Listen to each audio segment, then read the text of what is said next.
যেন কোথাও হাত বাড়াবে না। বলছে আব্বা দেখছে কে? বলছে দেখছে একজনা। দেখছে একজনা। বলছে আব্বা আমি তো কাউকে দেখছি না। বাপ বারবার সতর্ক করেন, বেটা কখনো কোনো জিনিস যেন না বলে হাত দেবে না, না বলে যেন জিনিসটা তুমি নেবে না।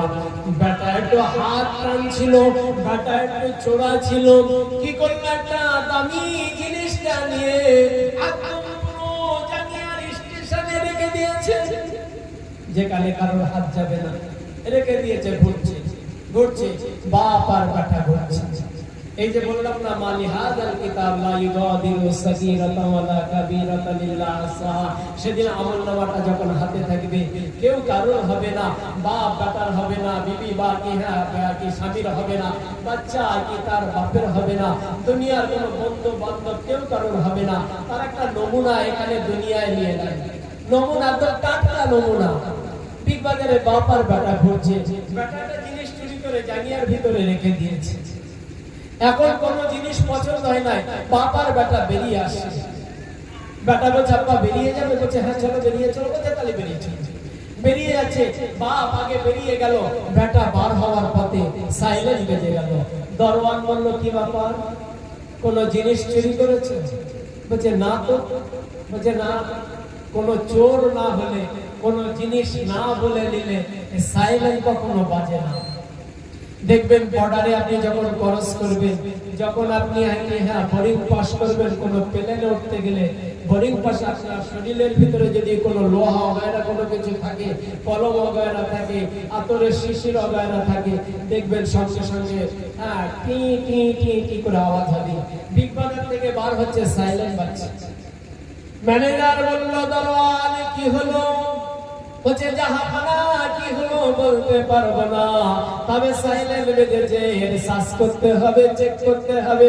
বেটা বলল আব্বা, বাপ বলল বেটা বলে ডাকবি না। আব্বা একটু দাঁড়িয়ে যাও। দরওয়ান ধরে নিয়ে চলে যাচ্ছে, ম্যানেজারের কাছে নিয়ে যাচ্ছে। ম্যানেজার বলছে তুমি কি চুরি করেছো? বলছে আমি কিছু চুরি করিনি। বলছে তুমি যে চুরি করেছো তার একটা প্রমাণ দেবো। বলছে কই দাও। আরে বেটা বলছে আমি যে চুরি করেছি তার প্রমাণ কি আছে? সঙ্গে সঙ্গে সিসি ক্যামেরা বার করে দিল, যে জায়গায় মালটা রেখেছে সেখান থেকে বার করে দিল। ধরে নিয়ে জেলে পুলিশ ধরে নিয়ে চলে যাচ্ছে। বাপকে ডাক দিচ্ছে আব্বা। বাপ বলছে বেটা বলে পরিচয় দেব না, আজকে যদি পরিচয় নেই আমারও জেল হবে। বেটা তুমি জেল কাটবে কাটো, আমি পরিচয় দিতে পারবো না। ও সোনার চাঁদ জ্ঞানী গুণী আল্লাহওয়ালা ভাইরা, সামান্যই বিগ বাজারে ঢোকার পরে যে বেটা বাপ আব্বা করছিল, বেটা যে বেটা কিংবা কি বাপ তার বেটাকে আব্বা আব্বা করছিল, এমন একটা সময় বাপ তার বেটাকে ভুলে গেল। কিয়ামতের ময়দানে এই বেটার জন্য সেদিন আপনার পাশে দাঁড়াবে না। তাই সুতরাং দুনিয়ার জমিনেতে ভালো আমল করে যাই, ভালো জিন্দেগি বানিয়ে যাই। যদি কিয়ামতের ময়দানে ভালো জিন্দেগি তুলতে চাও, দুনিয়ার জমিনে ভালো আমল করে যাও। আর এই ভালো আমলের একটা নমুনা দেখুন, হযরত ওমর ফারুক রাদিয়াল্লাহু তাআলা দুনিয়ার জমিনে বার হয়েছেন। ওমর ফারুক রাদিয়াল্লাহু তাআলা বলছেন আল্লাহ পাকের নবীর সেই রেখে যাওয়া কোরআন, যে কোরআন আবু বকর পড়েছিল, যে কোরআন আমি ওমর পড়ি, যে কোরআন হযরত উসমান পড়ে, যে কোরআন হযরত আলী রাদিয়াল্লাহু তাআলা ঘুমারা পড়ে, সাহাবা রাদিয়াল্লাহু তাআলা ঘুমারা পড়ে, আমি ওমর খলিফাতুল মুসলিমিন, আমি ওমর আমার জিন্দেগিতে আমার এই খলিফার জামানায় কোরআন মোতাবেক মানুষ জিন্দেগি করছে কিনা দেখবো, কোরআনের আইন চলছে কিনা, কোরআনের শাসন চলছে কিনা দেখবো। আজকে মুসলমান কোরআন থেকে দূরে চলে গিয়েছে, কোরআনের আইন থেকে দূরে চলে গিয়েছে, তাই তো মুসলমানের উপরে এত জুলুম হচ্ছে। আজকে মাদ্রাসায় ছেলে দিতে চাই না, অথচ বাপ চায়ের দোকানে বুক বাজাচ্ছি, আমি সুসন্তান তৈরি করেছি। আমার মতো নাকি সুসন্তান, আমার মতো বাপ, আমি সুসন্তান তৈরি করেছি। করেছি, আমার ছেলেকে কোটি কোটি করোড় আরব টাকা দিয়ে আমি ইঞ্জিনিয়ার, ডাক্তার, মাস্টার বানিয়েছি। আরে আল্লাহ, এই ছেলেটা সুসন্তান বানাতে গিয়ে কেমন হলো? এই সন্তানটা যখন গোপীনাথপুরে ফিরছিল, এই গোপীনাথপুরে ফিরতে গিয়ে তার 2 নম্বর পেল। সঙ্গে সঙ্গে বন্দুকের নালাটা খুলে দিয়ে সে আর কি ইস্তানজা শুরু করে দিল। আর ইস্তানজাতে যে হাওয়া দিচ্ছে, প্যানের হাফ পেয়ে গিয়েছে, প্যানের ফুল পেয়ে গিয়েছে। ও আইকিতে মানুষ দেখে না, জন দেখে না, গাছ দেখে না, পশু দেখে না, পাখি দেখে না, কোনো কিছু দেখে না। সারাটা স্টেশন খুলে নাকি তার জরুরত পুরো করে নিল। সারা দেশের মানুষ যাচ্ছে, লজ্জায় মুখ ফিরিয়ে নিচ্ছে। আর বাপ চায়ের দোকানে বসে বলছে, আমি সুসন্তান বানিয়েছি। আমার মতো নাকি সুসন্তান কেউ বানাতে পারবে না। আমার ছেলে ডাক্তার, আমার ছেলে মাস্টার, আমার ছেলে প্রফেসর, আমার ছেলে ইঞ্জিনিয়ার, এটাকে সুসন্তান বলে না।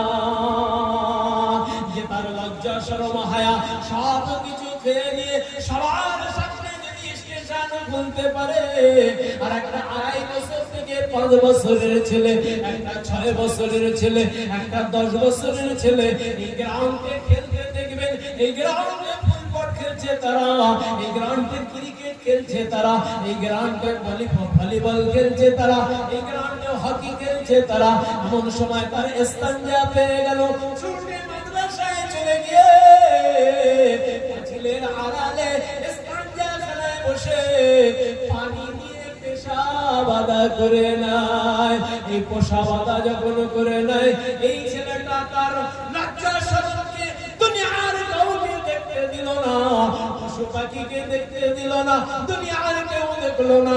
এই ছেলেটাই হলো সুসন্তান। এইরকম ছেলের জন্য আল্লাহ পাক রব্বুল আলামিন কিয়ামতের ময়দানে তার জন্য আল্লাহ পাক পুরস্কার ঘোষণা করেছে। তার আব্বা মায়ের মাথার উপরে নূরের তাজ পরিয়ে দেবে। এইরকম মাদ্রাসায় ছেলে দেওয়ার পরে বাপ যদি চায়ের দোকানে বসে বলে, আমি একটা সুসন্তান তৈরি করছি, ওই বাপের কথাটা মানাবে। হ্যাঁ না বলো? ওমরে ফারুক রাদিয়াল্লাহু তাআলা আনহু তিনি দুনিয়ার জমিনে পার হলেন। কোরআন মোতাবেক জিন্দেগি চলছে কিনা তাই দেখছেন। শহরে দেখলেন, গ্রামে দেখলেন, নগরে দেখলেন, মহল্লায় দেখলেন, গঞ্জে দেখলেন, সব জায়গায় দেখার পরে এরপর তিনি মরুভূমি পার করে একটা জঙ্গলে গিয়ে রাখালের সঙ্গে সাক্ষাৎ করলেন। আর রাখালের সাথে সাক্ষাৎ করার পরে রাখালকে সালাম দিলেন। কি দিলেন? সালাম দিলেন। রাখাল সালামের জবাব দিলেন। জবাব দেওয়ার পরে রাখালের কাছে ওমরে ফারুক রাদিয়াল্লাহু তাআলা আনহু বলছেন, হে রাখাল, আমি দূরদেশের মুসাফির, আমি দূরদেশের পথিক, আমার ক্ষুধা লেগেছে, আমাকে একটু দুধ পান করাবে? তুমি তো বহু আর কি পশু চড়াচ্ছ, বহু গাভী চড়াচ্ছ, বহু উটনি চড়াচ্ছ, এদের কাছ থেকে একটু 1 পেয়ালা দুধ দিয়ে আমাকে পান করাও না, আমি দূরদেশের পথিক, তোমার জন্য দোয়া করে দেবো। তখন রাখাল বলছে, আপনি আমার সালামটা ফিরিয়ে দেন। রাখাল পথিককে বলছে, সালামটা বাপাস দেন। আপনি যে সালাম দিয়েছেন আর আমি যে সালামের জবাব দিয়েছি, এইটাকে আমাকে ফিরিয়ে দেন। বলছে কেন? বলছে আপনি মুসলমান কিনা আমার সন্দেহ হয়। আপনি আগে পরিচয় দেন, আপনি মুসলমান। কাকে বলছে? কাকে বলছে? জামানার খলিফা, যাকে আল্লাহ পাক রব্বুল আলামিন ঘোষণা দিয়েছেন 10 জন সাহাবা জান্নাতি হবে। দ্বিতীয় সাহাবা হযরত ওমর ফারুক রাদিয়াল্লাহু তাআলা আনহু, আল্লাহ পাকের রাসূল ঘোষণা দিয়েছেন। সেই ওমর বলছে, হ্যাঁ আমার তো অবাক লাগছে।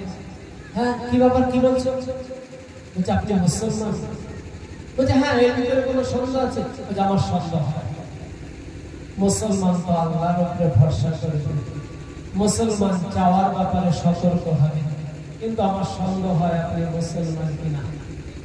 ওমর ফারুক রাদিয়াল্লাহু তাআলা আনহু বলেন, মিল্লাতা আবিকুম ইব্রাহিম ওয়া সাম্মাকুমুল মুসলিমিন।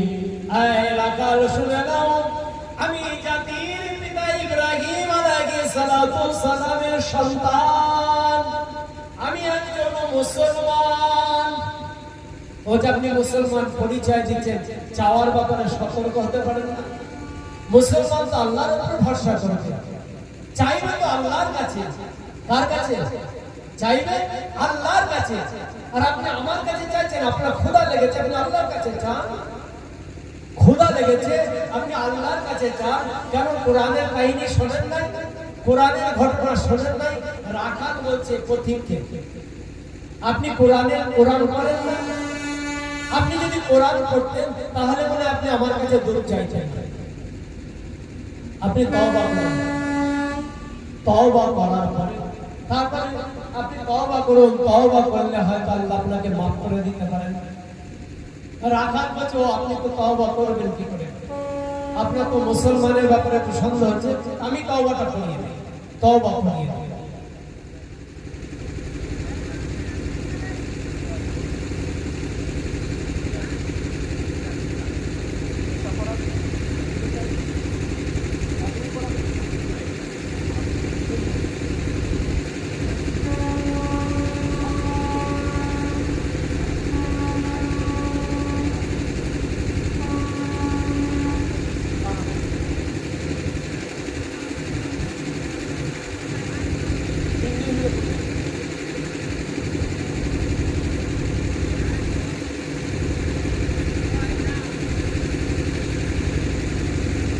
হ্যাঁ, এবং একটা নিকাহ পড়ানোর ব্যাপার আছে, বুঝলেন?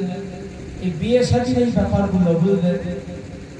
আপনার আমার কথাটা যখন এসেই গেল, বিয়ে দেওয়ার ব্যাপারে আমরা সতর্ক হই। সর্বপ্রথমে ছেলে এবং মেয়ের খোঁজ খবর নেই। মেয়ের বাপ যদি বলে আমার ছেলে ভালো, তাহলে জানবেন এখানে সন্দেহ আছে। ভালো মন্দ যাচাই করতে হবে তার গ্রামে, তার পার্শ্ববর্তী, তার বন্ধু বান্ধবের কাছে।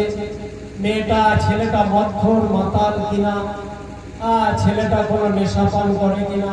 কারণ বাপের কাছে সন্তান সেই ছোটবেলায় যেমন ছিল, মরার আগ পর্যন্ত তেমনই থাকে। ওই জন্য বাপ বলে আমার ছেলে সব থেকে দুনিয়ার জমিনের সব থেকে ভালো ছেলে।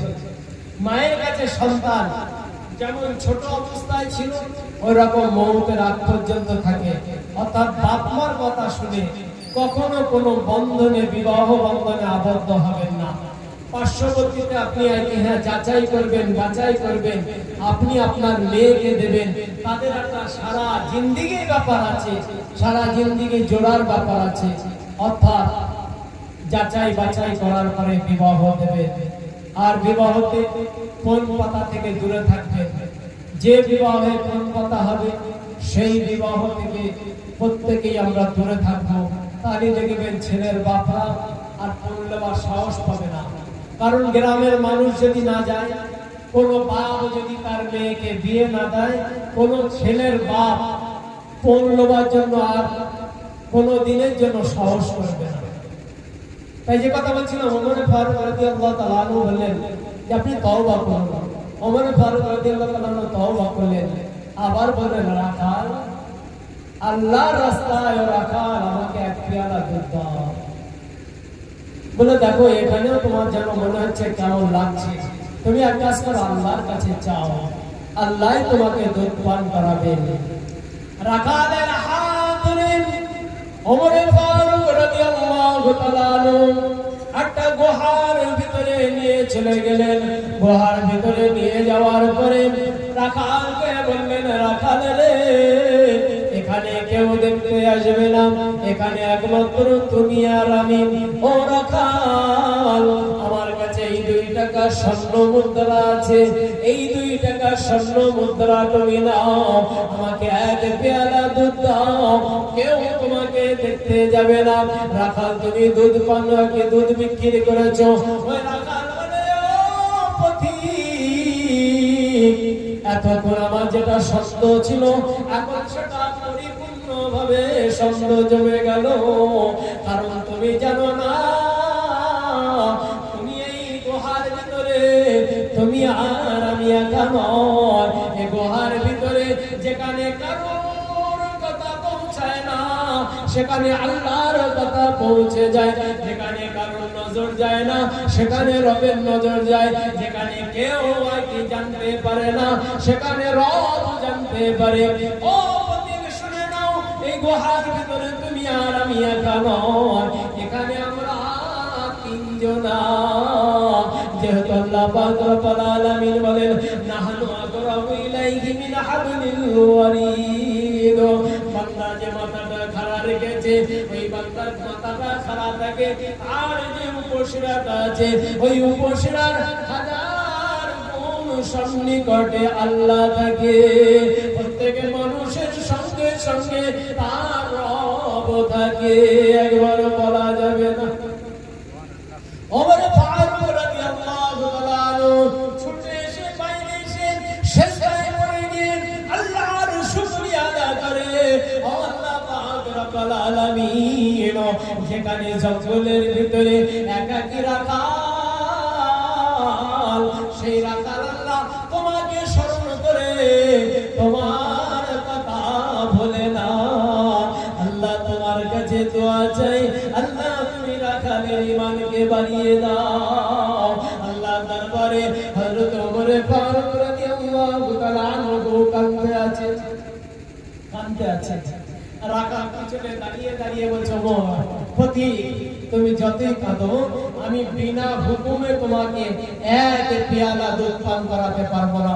তুমি কেঁদে গড়াগড়ি খাও, তুমি চোখের পানি ফেলে দাও, আমি বিনা হুকুমে আমার কি উটের মালিকদের বিনা হুকুমে আমি এক পেয়ালা দুধ পান করাতে পারবো।